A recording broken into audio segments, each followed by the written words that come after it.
अस्सलाम वालेकुम friends, welcome back to top smarties drama serial Tere Bin. 42 episode देखने के बाद 43 एपिसोड का तो वेट ही नहीं हो रहा। बहुत से दिल टूट चुके हैं कि यहाँ पर मीरब और मुर्तसिम कहीं अलग ना हो जाएं। बस यही धचका हर वक्त लगा रहता है। तो चलिए आज एपिसोड नंबर 43 का मुकम्मल रिव्यू देख लेते हैं। क्या हर इस एपिसोड में क्या होने वाला है। तो वीडियो स्टार्ट करने से पहले आपसे रिक्वेस्ट है, चैनल पर न्यू है तो ज़रूर सब्सक्राइब कर दीजिए, साथ ही बेल का नोटिफिकेशन ज़रूर प्रेस कीजिएगा ताकि मेरी हर आने वाली वीडियो बहुत आसानी से देख सकें। मुर्तसिम के लिए मीरब को खुद से जुदा करना ऐसे ही था जैसे कि उसके जिस्म से किसी ने रूह ही निकाल ली हो। अब यहाँ पर मीरब का भी तो यही हाल है। मीरब को मुर्तसिम की बातें बहुत याद आती हैं। सबसे बढ़कर वही बात जब मुर्तसिम ने कहा था, मेरी चाहत मेरी मोहब्बत मुझसे दूर हुई तो संभल नहीं पाऊंगा, मर जाऊंगा मैं। तो यहाँ पर मीरब बहुत ही रोती है। रोते हुए जब माँ बाप के दरवाजे तक पहुंची तो हिम्मत ही नहीं कर पाई कि इस दरवाजे को बजाए और दरवाज़ा खुले और अंदर चली जाए, क्योंकि यहीं से तो इसकी मोहब्बत का सफ़र शुरू हुआ था। यहीं से तो मुर्तसिम ने इसका हाथ थामा था। यहाँ पर जब ये अपनी माँ बाप के घर आई थी, उन्होंने दरवाज़ा नहीं खोला था, तो यहाँ पर मुर्तसिम जैसा मजबूत सहारा इसके पीछे इसको अपनाने के लिए खड़ा था। अब जब इस दरवाजे तक पहुंची तो मुर्तसिम बहुत याद आया कि वो यहीं से तो मुझे लेकर गया था, और आज कैसे हिम्मत करूं कि आज भी दरवाज़ा ना खुला तो पीछे मुड़कर देखूंगी तो कोई नहीं होगा। इसी गम में तो निढाल यहीं पर सो जाती है। जब सुबह ही सुबह मुलाजमा आई तो मीरा बीबी को यहाँ पर देखकर बहुत परेशान हो गई। जाके वकास साहिब और अनीला बेगम को बताने लगी कि मीरब तो बाहर बैठी है, सो रही है। दोनों बहुत ही परेशान हो जाते हैं और हड़बड़ाते हुए बाहर की तरफ निकले। मीरब को यूं बेसुध पड़े देखकर घबरा जाते हैं। जल्दी से मीरब की तरफ लपके और उसे अंदर ले जाते हैं। यहाँ पर मीरब कोई भी जवाब देने के काबिल ही नहीं अभी, इसलिए उसे कोई सवाल नहीं करेगा। लेकिन थोड़ी ही देर बाद वकास साहिब पूछ ही लेते हैं, बेटा क्या हुआ था? ऐसा क्या गुनाह किया तुमने कि मुर्तसिम को तुम्हें यहाँ तक छोड़कर जाना पड़ा, और तुम फिर सारी रात बाहर ही क्यों बैठी रही? अब ये मीरा बोले भी तो क्या बोले, अपने खानदान की इज्जत है उछालना नहीं चाहती। किसी को नहीं बताना चाहती कि मरियम की वजह से यहाँ तक आई, और मरियम का साथ देते देते उसका अपना रिश्ता खतरे में पड़ गया। बस लफ्ज़ों ही लफ्ज़ों में माँ बाप को समझाने की कोशिश की। कहने लगी, जैसे झूठ कभी कभार लोगों की इज्जत, माल और जान बचा लेता है, ऐसे ही सच भी कभी कभार हमारी इज्जत की धज्जियाँ उड़ा देता है। बस यही सब कुछ हुआ मेरे साथ। दोनों माँ बाप बहुत परेशान हो जाते हैं, क्या हर असल बात क्या है। लेकिन मीरब ने इन्हें असल बात नहीं बताई कि कहीं मरियम की इज्जत पर आंच ना आ जाए। दूसरी तरफ मरियम का भी बहुत बुरा हशर है, रो रो कर निढाल है।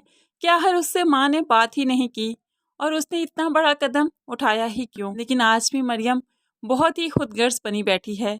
यहाँ पर अपने रिश्तों की तो परवाह है, लेकिन यहाँ पर एक भी बार इसने किसी से भी मीरब के बारे में नहीं पूछा कि मीरब कैसी है, कहाँ है, मुझसे मिलने क्यों नहीं आई।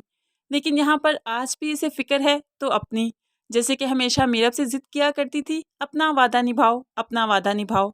और आज मीरब इतनी मुश्किल में है और ये याद भी नहीं कर रही उसे।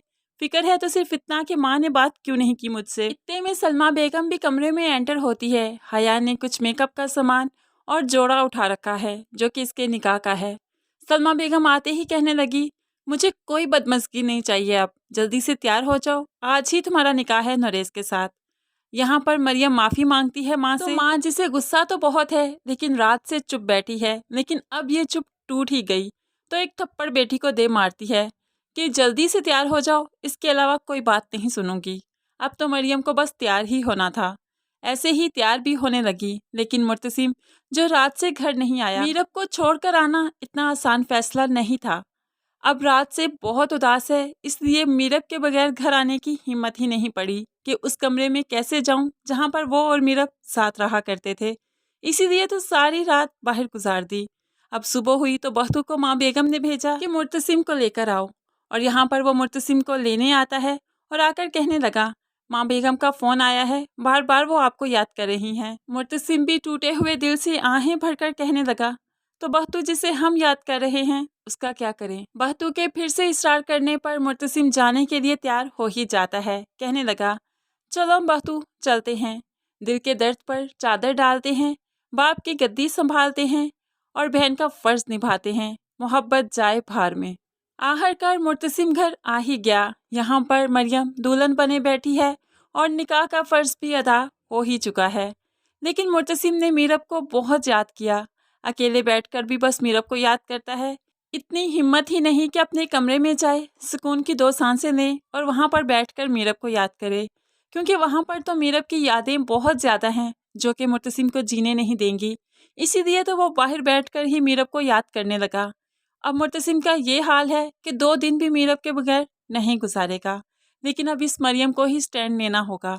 मुर्तसिम के सामने सब कुछ बताना होगा हया का, कि हया ने कैसे नरेश से मरियम की शादी अपने मफाद के लिए करवाई ताकि वो मुर्तसिम से शादी कर सके। हया तो ज़ुबैर के बारे में भी सब जानती थी, बस इसीलिए नहीं बताया कि मीरब और मुर्तसिम का रिश्ता टूट सके। लेकिन फ्रेंड्स, जैसा कि बहुत अरसा पहले ही हमने आपको बताया था कि मरियम की गवाही ही अब मीरब को बचाएगी, इस रिश्ते को बचाएगी।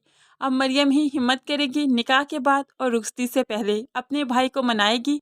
वो मीरब को लेकर आएगा और दिल थाम कर बैठिए, ये मुर्तसिम मीरब के साथ ही अब मरियम को रुखसत करेगा। तो बहुत ही इंटरेस्टिंग आने वाली हैं आगे वाली एपिसोड्स, तो आप परेशान मत होइए, मीरब हमारी आ ही जाएगी। आपको आने वाली इस एपिसोड का रिव्यू कैसा लगा ज़रूर कमेंट्स में बताइएगा। दुआओं में याद रखिएगा, अपना ढेर सारा ख्याल रखिएगा। नई वीडियो तक के लिए अल्लाह हाफिज़।